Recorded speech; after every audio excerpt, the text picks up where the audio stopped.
Welcome to another episode where we'll be diving deep into the latest in cryptocurrency regulation. Today, we have a doozy of a story to unpack, as one of the industry's biggest exchanges just found itself in the crosshairs of the SEC. That's right, the Securities and Exchange Commission just filed a major lawsuit against Kraken, accusing the platform of commingling billions of dollars worth of customer funds to the tune of $38 billion. Now, this story holds enormous significance for a few key reasons, so we're going to take our time exploring all the angles and implications here. To set the stage, let's start with a refresher on one of the critical issues that directly led to the downfall of FTX, commingling of user assets.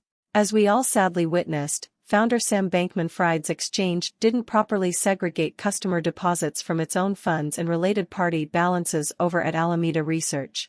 When solvency issues emerged, that commingling directly contributed to customer losses and liquidity crises. So with that fresh in our minds, you can understand why regulators are laser-focused on exchanges properly safeguarding user assets.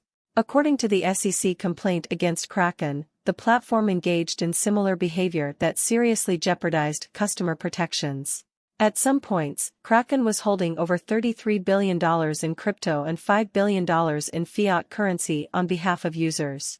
Yet the exchange allegedly blended all those funds together instead of keeping things segregated, in some cases using customer cash to pay operating expenses. Independent auditors even warned this created a significant risk of financial loss. It's basically one of the foundational no-nos in the world of finance. What's more, Kraken seemed to acknowledge its own deficiencies, with an auditor uncovering material mistakes in its 2020 to 2021 financial statements due to poor record keeping. So whether intentional or not, the platform appeared to be putting its balance sheet ahead of user protections.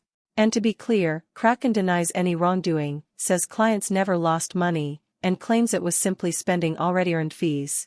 But the strict letter of the law is what matters here, and regulators have no tolerance for gray areas when it comes to safeguarding public trust. Now you might be wondering, why is the SEC getting involved rather than financial authorities?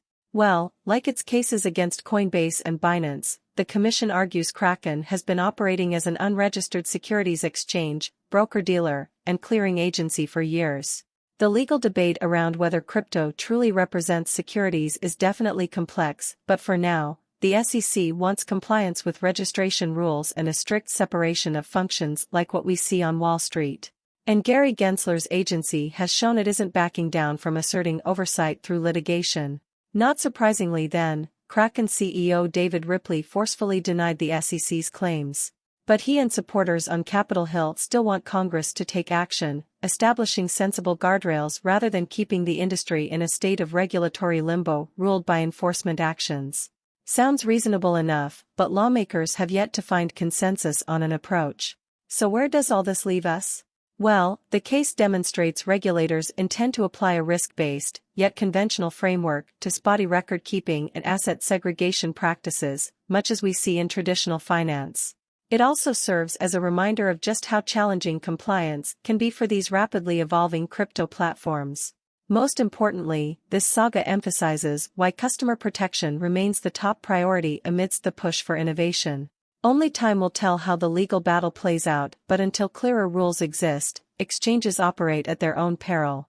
I hope you found this deep dive useful for understanding yet another key development in the evolving regulatory relationship. Be sure to subscribe for more analysis like this, and as always, I welcome any other questions you may have. Thanks so much for watching.